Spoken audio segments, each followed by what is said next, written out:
The jet engines hummed steadily beneath the wings of SkyWest Flight 392, cutting through the soft cushion of clouds on its way from Denver to Seattle. Most passengers were lost in their own worlds, some reading, others asleep, many sipping soft drinks or watching movies on their tablets. It was early afternoon, the kind of time when flights felt calm, predictable, and almost boring. That I in seat 14, Emily Carter, a 12-year-old girl with chestnut hair tied into a ponytail, sat quietly with her knees tucked beneath the blanket the flight attendant had given her. She wasn't like most kids her age. While others her age watched cartoons, Emily watched aviation documentaries, flight sim tutorials, air traffic control communications, and practice landings on her home simulator with surprising precision for her age. Her father, a retired Air Force pilot, had passed away 2 years ago, but the love for the skies he had left in her heart only grew. Her mother, Rachel Carter, sat beside her, fidgeting with the zipper on her jacket. "You okay, honey?" Rachel asked, noticing her daughter's unusually serious expression. Emily nodded. "Yeah, just listening." She had one headphone in, not for music, but because she liked listening to the engine rhythm, her strange comfort. Rachel smiled softly. "You and your planes." Before Emily could respond, a jarring thud shook the cabin. Drinks rattled. A baby started crying. Several passengers looked up in confusion.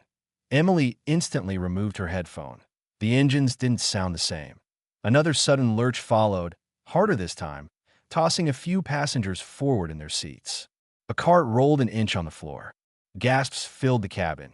Then came the sound every flyer dreaded, the beep beep beep of emergency indicators. The intercom crackled. "Ladies and gentlemen, this is your captain."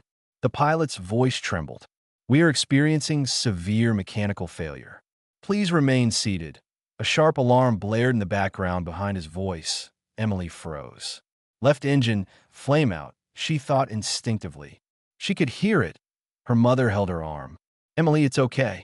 Pilots are trained for this." But Emily couldn't shake the sense of something very wrong. The pilot's voice returned, strained and breathless. "We've lost our hydraulic pressure. I repeat, hydraulic failure. The controls are not responding. Prepare for emergency descent."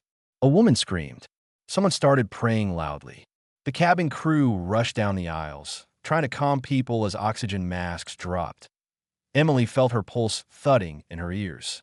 Hydraulic failure meant the flight controls were almost completely useless. Without them, the pilot couldn't pitch, roll, or steer properly. And then it happened. The plane dipped sharply to the right, almost violently, sending passengers shouting as bags and jackets spilled from overhead bins. Rachel gripped Emily's hand tighter. "Oh God, Emily!" Emily's mind raced. "They can still fly using differential thrust. It's not impossible, but only if someone knows how to do it." The intercom crackled again. "This is your captain. We're going down. Brace for..." His voice cut off abruptly with a cough, followed by a muffled shout from someone in the cockpit. The cabin erupted into chaos. Children cried. Adults trembled. Even the flight attendants looked pale. Emily stood up. Rachel grabbed her arm. "Sit down." "Emily, Mom," she said firmly. "I can't help. You're just a child. I know how to fly using thrust control," Emily said, voice steady. "Dad taught me. I've done it on simulators hundreds of times." Her mother stared at her like she didn't recognize her. "This is not a simulator. This is real life." "But the physics are real," Emily said. "If the pilot can't control the plane, someone has to try." Before Rachel could protest again, a flight attendant, Sarah Mitchell, stumbled down the aisle, panic in her eyes. "Is anyone here with flight training?" she shouted. "Anyone at all?" Emily didn't hesitate. "I can help." Sarah blinked. "Sweetie, I meant, my dad was a pilot," Emily said quickly. "I know what hydraulic failure sounds like. You still have engine thrust. You can steer with power." Sarah stared at her, stunned. Then another violent roll of the aircraft sent her crashing into a seat. Passengers shrieked. The cockpit needed help. "Now," Sarah swallowed. "Come with me." Rachel's face was white as she whispered, "Please, God, keep her safe." Emily followed Sarah through the shaking cabin toward the cockpit, while the plane continued to descend at a dangerous angle.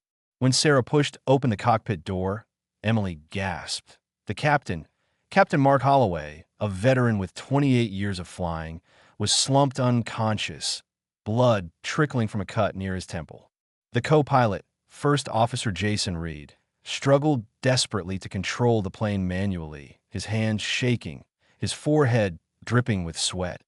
I can't pull her up," Jason yelled into the radio. "Controls are dead. No response. Seattle Center, we're going down." Emily stepped inside. Jason looked back, expecting an adult, and instead saw a 12-year-old girl. "What the? Kid, get out. This is a restricted. You lost your hydraulics," Emily said quickly. "That's why you can't pitch or roll." Jason froze. "How do you know?" "I can help," she said. "You can still fly with differential thrust. I've trained on this.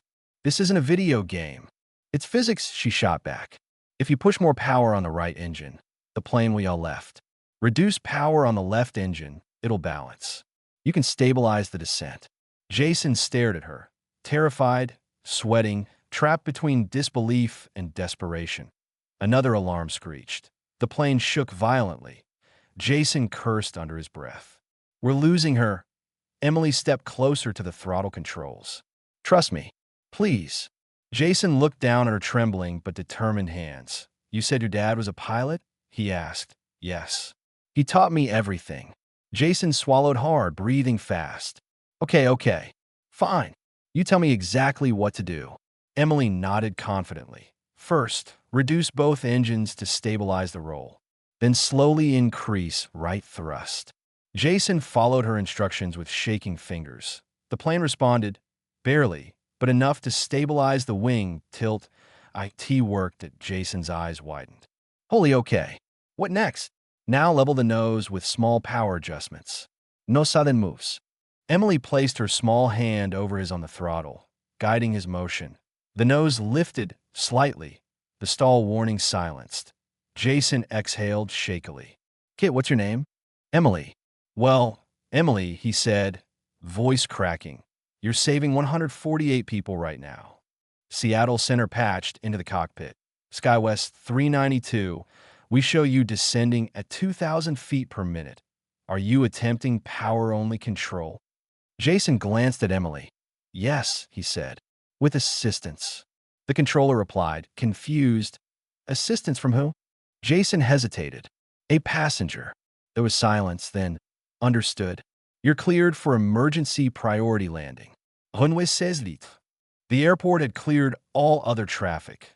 Fire trucks lined the runway. The world was watching, though Emily didn't know it.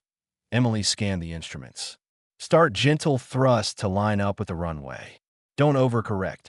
Jason followed her guidance. The runway came into view, long, wide, and terrifyingly close. Passengers watched from the cabin windows, some whispering prayers, others crying. Rachel clutched her seatbelt, tears streaming down her face. "Please let my daughter come back." "Jason," Emily said softly, "we're coming in too fast. Reduce thrust by 3% now." He adjusted. "Good," Emily whispered. "Keep the nose steady, steady." The plane shook harder as they neared the runway. Without flaps or hydraulics, they couldn't slow down properly. Jason whispered, "Emily, I don't know if we can stop in time." "We will," she said with calm beyond her age. "Listen to me. Increase reverse thrust the moment we touch down." Jason nodded. The runway rushed toward them. Hold. Now, reverse thrust." The wheels slammed onto the concrete. Sparks flew. Tires screeched. The plane fishtailed violently. Passengers screamed as oxygen masks swung wildly. "Steady," Emily yelled. "More right thrust, more. Keep her straight." Jason fought the controls, sweat pouring down his face. The plane slowed, until finally it skidded to a stop just 200 feet before the end of the runway. Silence. Total silence. Then the cabin erupted with cries, cheers, and sobs as passengers realized they were alive. Jason dropped his head into his hands, shaking with relief that Emily's legs wobbled. She grabbed the console to steady herself. Jason looked at her, voice breaking. Emily, you just saved everyone on this plane. She finally let out a breath she'd been holding for minutes. Her hands trembled. Tears filled her eyes. I just did what Dad taught me, she whispered.